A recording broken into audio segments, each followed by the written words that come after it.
O governo de Javier Milei completou 100 dias. 100 dias em que houve de tudo. Milei já enfrentou protesto, já fechou a agência pública de comunicação, já teve treta, já teve confusão com a vice. Caio Matos, vem para cá, meu amigo. Seja muito bem-vindo ao Meio Dia em Brasília.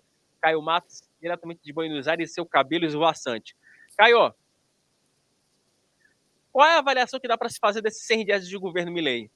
Ele conseguiu avançar em alguma coisa?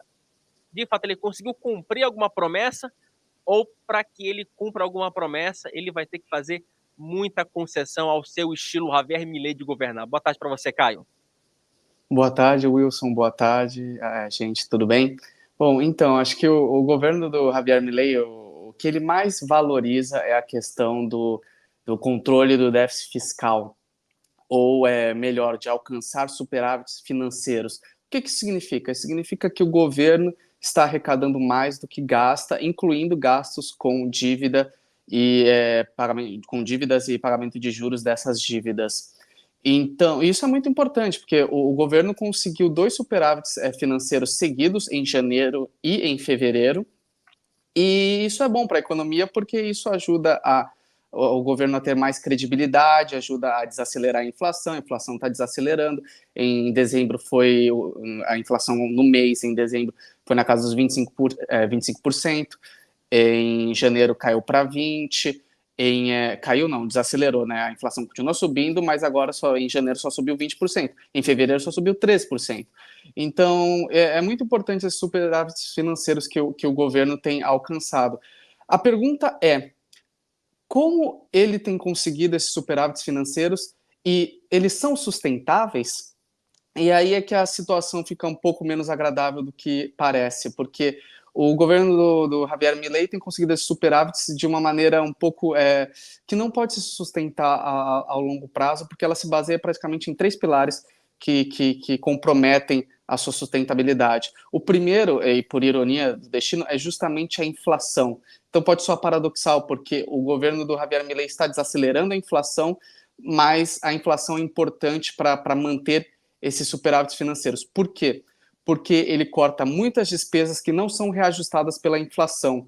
Então, a inflação desvaloriza o peso, as despesas não são reajustadas, então as despesas ficam mais baratas. Esse é um caso principalmente das aposentadorias.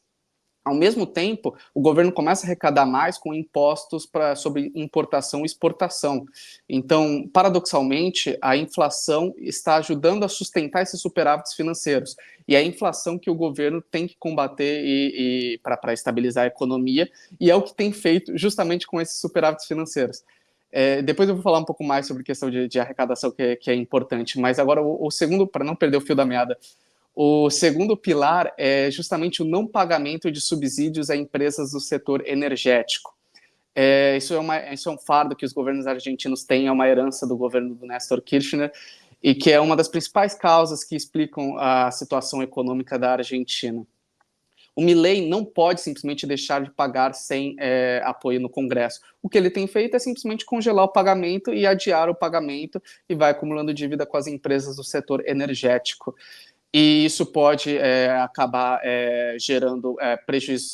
O final das contas, as contas pode cair, no final das contas, perdão, o custo pode acabar sendo repassado e deve ser repassado parte, já está sendo repassado parte, já teve reajustes em fevereiro à sociedade, e podemos também ter problemas com abastecimento energético.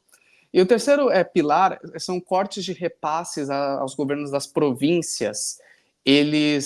O que acontece? O governo tem cortado dinheiro que repassa aos governos provinciais, que são os governos estaduais aqui da Argentina.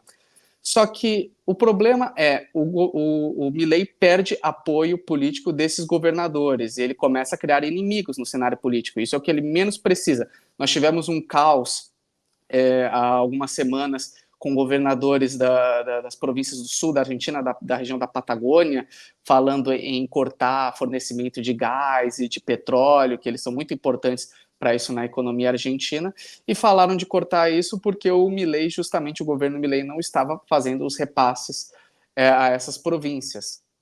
Então, o Milei perde apoio político e começa a sofrer desgaste político com esses governadores. Isso é muito importante porque o Milei só consegue manter superávites financeiros de maneira estável se ele conseguir implementar reformas de base na economia argentina.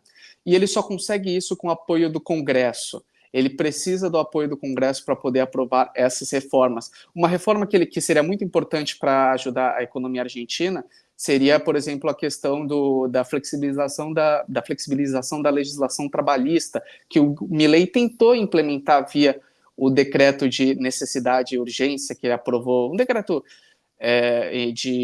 do final de dezembro, e o Milei, o problema é que, como essa reforma precisa passar pelo Congresso, a Justiça derrubou essa reforma no decreto do governo. Então, o Milei precisa de sustentação política no Congresso, ele tem pouquíssimos deputados, pouquíssimos senadores, e quando ele compra a briga com os governadores, dificulta ainda mais a situação dele no Congresso, porque os governadores têm parlamentares que respondem justamente a esses governadores. E nós vemos a fragilidade do Milei no Congresso, quando nós vemos que ele, por exemplo, tentou enviar um pacotão de reformas via Congresso, que era a famosa Lei Ônibus, que caiu no começo de fevereiro, ainda no plenário da Câmara. O decreto de necessidade e urgência que eu falei do Milei, que é um decreto muito importante, que está em vigor desde o final de dezembro, exceto a parte da reforma da legislação trabalhista, e foi rejeitado pelo Senado e pode cair se o plenário da Câmara dos Deputados também rejeitá-lo.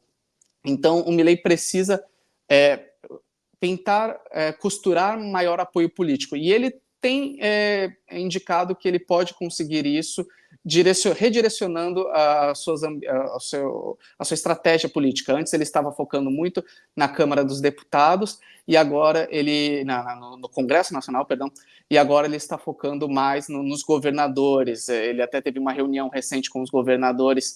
O governo Milei teve uma reunião recente com os governadores na Casa Rosada e pretende costurar um pacto estrutural com esses governadores para maio. Wilson?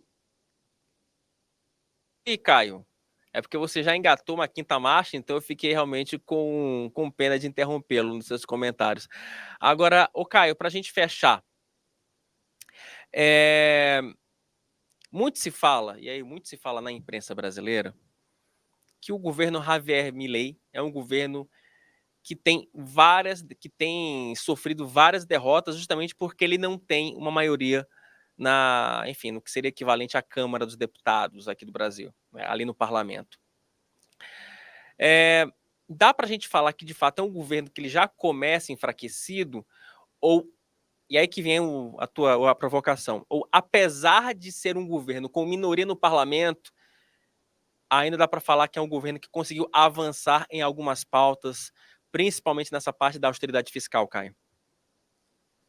Então, Wilson, na verdade, isso até é um ponto interessante que você comenta, que eu acho que é um dos grandes pontos positivos do governo Milei, que ele ainda tem sustentação na sociedade. Nós vemos as pesquisas de opiniões sobre a aprovação do governo Milei, e ele tem ainda acima de 50%, o que é muito importante. A sociedade argentina, em sua maioria, ainda atribui toda a situação econômica a décadas de má gestão no governo e ainda endossa o governo do Javier Milei, mas até quando?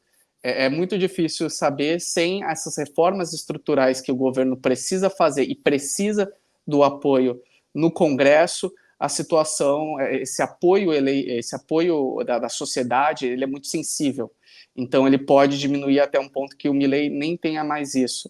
Mas precisamos ver como é que avançam as negociações com os governadores e como ele tenta costurar a articulação política para aprovar suas medidas. Ele vai tentar enviar uma nova lei ônibus ao Congresso, vai ser agora vão ser vários projetinhos menores, na verdade, não vai ser mais um grande pacotão de reformas de uma vez, e ver se ele consegue sustentar manter ainda o decreto em vigor, porque se o decreto cai, também voltamos a ter várias leis que tinham sido grandes pontos do governo Milei várias leis acabam voltando, que ele tinha derrubado com esse decreto, várias leis de controle de preços que voltam a asfixiar a economia.